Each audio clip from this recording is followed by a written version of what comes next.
বাথরুমের মধ্যে অনেক খারাপ জিন থাকে, এইগুলো মানুষের ক্ষতি করে।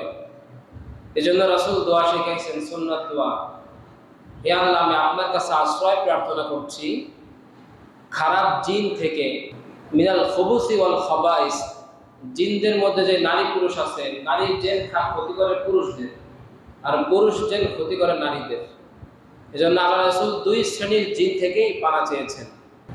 বাথরুমে ঢোকার সময় দোয়া করবেন, আল্লাহুম্মা ইন্নী আউযু বিকা মিনাল খুবুসি ওয়াল খাবাইস, ইয়া আল্লাহ, আমি আপনার কাছে অনিষ্টকারী জিন নারী পুরুষ থেকে আমি আপনার কাছে আশ্রয় প্রার্থনা করেছি। আবার যখন বাথরুম থেকে বের হবেন, বাথরুম থেকে বের হওয়ার পর দোয়া করবেন, গুফরানাক, ইয়া আল্লাহ, আমি আপনার কাছে মাফ চাই। বাথরুমের মধ্যে যেই 5 মিনিট 10 মিনিট ছিলাম, এই 5 মিনিট 10 মিনিট আমি আল্লাহ আপনার জিকির করতে পারি নাই। বাথরুমে যে কি জিকির করা যায়? বাথরুমে যে জিকির করা যায় না, কিন্তু আল্লাহর কথা স্মরণ করা যায়। আপনার কলব জারি থাকবে, কিন্তু আপনার জবান বন্ধ থাকবে। বাথরুম থেকে বের হওয়ার পর দোয়া করবেন, গুফরানাক, ইয়া আল্লাহ, আমি আপনার কাছে ক্ষমা চাই, মাফ চাই, কারণ এই 5 মিনিট 10 মিনিট আমি আপনার জিকির করতে পারি নাই, এই জন্য আল্লাহ, আমি আল্লাহ খুব দুঃখিত। আলহামদুলিল্লাহিল্লাযী আযহাবা আন্নিল আযা ওয়া আফানি। যখন মানুষের বাথরুম চলে আসে, তখন দুনিয়ার যত ভালো জিনিস তার সামনে দেওয়া হোক না কেন, তার কাছে আর কিন্তু ভালো লাগে না। বাথরুম যদি একবার ক্লিয়ার না হয়, সে যত বড় ধনী, মানে সে যত বড় ধনী মানুষ হোক না কেন, যত টাকাওয়ালা হোক না কেন, দুনিয়ার কোনো স্বাদের জিনিস তার কাছে আর স্বাদ লাগে না। সে যদি 5 তলা 6 তলা বিল্ডিং এর উপরেও থাকে, এসির মধ্যে থাকে, সব থেকে বেস্ট ওয়েদার এর মধ্যেও সে থাকে, আর যদি বাথরুম যদি ক্লিয়ার না হয়, তাহলে সে কিন্তু তার মধ্যে থেকেও শান্তি পাবে না। এই জন্য বাথরুম থেকে বের হওয়ার পর রাসূল দোয়া শিখাইছেন, আলহামদুলিল্লাহিল্লাযী আযহাবা আন্নিল আযা ওয়া আফানি। সমস্ত প্রশংসা ওই আল্লাহর, যিনি আমার থেকে কষ্টদায়ক জিনিসকে সরিয়ে দিলেন, হটিয়ে দিলেন। এই জন্য আল্লাহ, আমি আপনার কাছে শুকরিয়া আদায় করছি। ওয়া আফানি, আর আল্লাহ, আপনি আমাকে মাফ করেছেন, আমাকে সুস্থ করেছেন, এই জন্য আল্লাহ, আমি আপনার কাছে কৃতজ্ঞ। এই জন্য সুন্নাত আমল কি? ঘুম থেকে ওঠার পর ঘুমের দোয়া পড়া, বাথরুমে ঢোকার সময় বাথরুমের দোয়া, বাথরুমে ঢোকার দোয়া পড়া, বাথরুম থেকে বের হওয়ার পর বাথরুম থেকে বের হওয়ার দোয়া পড়া। এরপরে ঘর থেকে বের হওয়ার দোয়া আছে না? আল্লাহ রাসূল সাল্লাল্লাহু আলাইহি ওয়াসাল্লাম প্রত্যেকটা কাজের শুরুতে এবং শেষে কি দোয়া করতে হবে সব আমাদেরকে শিখিয়ে দিয়েছেন। এই সমস্ত দোয়া, এই সমস্ত আমলগুলো করা হলো সুন্নাত। আল্লাহ রাসূল যখন ঘর থেকে বের হয়েছেন, দোয়া করতেন, বিসমিল্লাহি তাওয়াক্কালতু আলাল্লাহি, বিসমিল্লাহি তাওয়াক্কালতু আলাল্লাহি, লা হাওলা ওয়ালা কুওয়াতা ইল্লা বিল্লাহ, বিসমিল্লাহি তাওয়াক্কালতু আলাল্লাহি, লা হাওলা ওয়ালা কুওয়াতা ইল্লা বিল্লাহ। আবার যখন ঘরের মধ্যে প্রবেশ করবেন, আল্লাহ রাসূল দোয়া শিখাইছেন, আল্লাহুম্মা ইন্নী আসআলুকা খায়রাল মাওলিজি ওয়া খায়রাল মাখরাজি, বিসমিল্লাহি ওয়ালাজনা ওয়া বিসমিল্লাহি খারাজনা ওয়া আলাল্লাহি রাব্বিনা তাওয়াক্কালনা। আল্লাহ, আমি ঘরে ঢুকতেছি, এই ঘরে ঢোকার উত্তম প্রবেশ আল্লাহ আমার ঘরে ঢোকার জন্য উত্তম হয়। আবার যখন ঘর থেকে বের হয়ে যাব, আমার ঘর থেকে বের হওয়াটাও যেন উত্তম হয়। বিসমিল্লাহি ওয়ালাজনা, আল্লাহ, আমি আপনার নামে ঘরে প্রবেশ করলাম।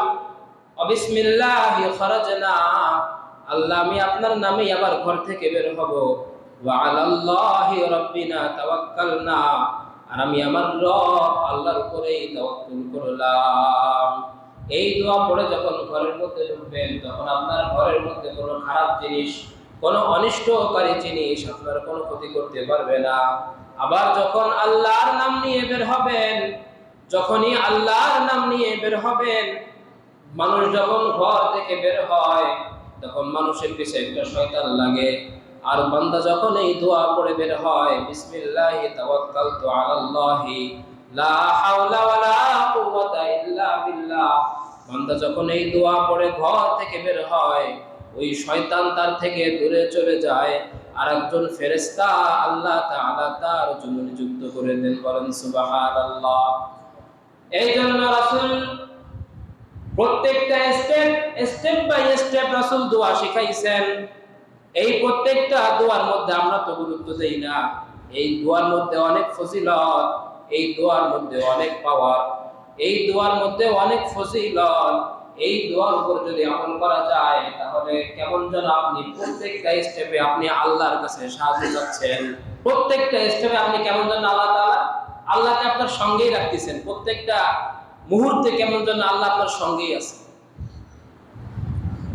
ঘর থেকে বের হওয়ার পর যখন মসজিদে আসছেন, মসজিদে ঢোকার পর দোয়া আছে না নাই বলেন? মসজিদে ঢোকার সময় প্রথমে বলতে হয় বিসমিল্লাহ, বিসমিল্লাহ। এরপরে বলতে হয় আল্লাহুম্মা সাল্লি আলা মুহাম্মাদ ওয়া আলা আলি মুহাম্মাদ। দুরূদ শরীফ পড়তে হয়।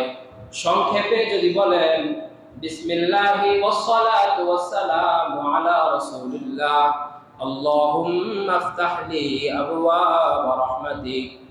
মসজিদে ঢোকার সময় বিসমিল্লাহ, প্রথমে বিসমিল্লাহ, এরপরে ওয়াস সালাতু ওয়াস সালামু আলা রাসূলিল্লাহ, এরপরে মসজিদে ঢোকার দোয়া করতে হয় আল্লাহুম্মা ইফতাহ লি আবওয়াব রাহমাতিক। ও আল্লাহ, আমি আপনার ঘরের মধ্যে প্রবেশ করতেছি, আপনি আপনার সব রহমতের দরজাগুলো আমার জন্য খুলে দেন। এরপরে মসজিদের মধ্যে প্রবেশ করতে হয় ডান পা দিয়ে। অনেক মুসল্লি দেখি বাম পা দিয়ে মসজিদের মধ্যে ঢোকে, আবার অনেক মুসল্লি দেখি ডান পা দিয়ে মসজিদ থেকে বের হয়ে যায়। আপনারাই বলেন মসজিদ কি খারাপ জায়গা না ভালো জায়গা? তাহলে মসজিদে ঢোকার সময় ডান পা, মসজিদ থেকে বের হওয়ার সময় বাম পা, মসজিদ থেকে বের হওয়ার সময় বাম পা দিয়ে বের হতে হয়। আর বের হওয়ার আগে আবার একইভাবে বিসমিল্লাহি ওয়াস সালাতু ওয়াস সালামু আলা রাসূলিল্লাহ আল্লাহুম্মা ইন্নী আসআলুকা মিন ফাদলিক। ও আল্লাহ, আমি আপনার কাছে আমি আপনার অনুগ্রহ প্রার্থনা করেছি। এই হলো সুন্নাত দোয়া। খানা খেতে বসছেন, বিসমিল্লাহি ওয়া আলা বারাকাতিল্লাহ, আল্লাহ আমি আপনার বরকতের দ্বারা আমি আমার খানাকে শুরু করতেছি। বিসমিল্লাহি ওয়া আলা বারাকাতিল্লাহ।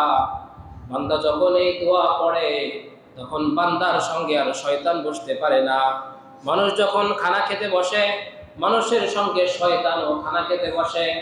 বান্দা যখন বিসমিল্লাহি ওয়া আলা বারাকাতিল্লাহ বলে খানা শুরু করে দেয়, তখন ওই শয়তান মানুষের সঙ্গে আর খানা খেতে বসতে পারে না। এক সাহাবী একবার আল্লাহ রাসূল সাহাবায়ে কিরামকে নিয়ে খানা খেতে বসছেন। আরেক সাহাবী মাঝখানে আসছেন, মাঝখানে এসে বিসমিল্লাহ না বলে খানা শুরু করে দিয়েছে।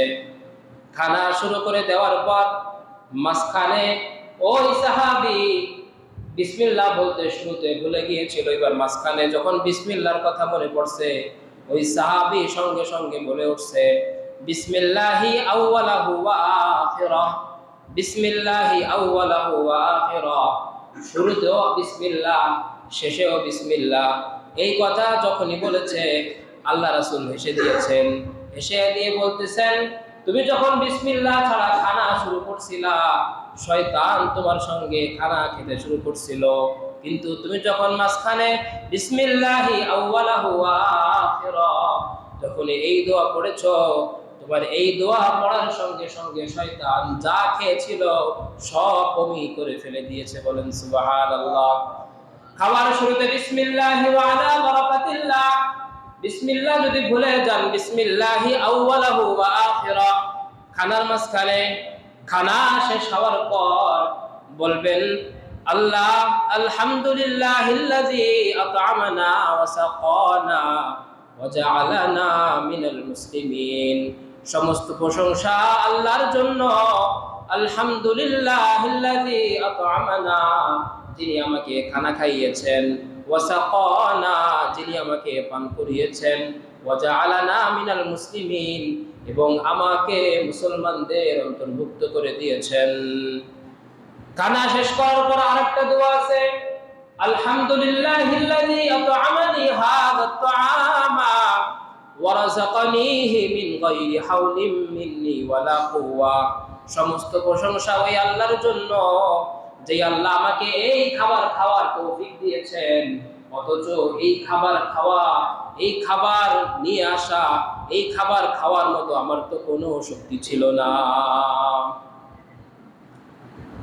আবার যখন রাতের বেলায় ঘুমাতে যাবেন, রাতের বেলায় ঘুমানোর সময় দোয়া আছে না নাই? আল্লাহুম্মা বিসমিকা আমুতু ওয়া আহইয়া, আল্লাহ আমি ঘুমাচ্ছি আপনার নাম নিয়ে, আবার আমি আল্লাহ ঘুম থেকে উঠবো, তখন আল্লাহ আমি আপনার নাম নিয়ে ঘুম থেকে উঠবো।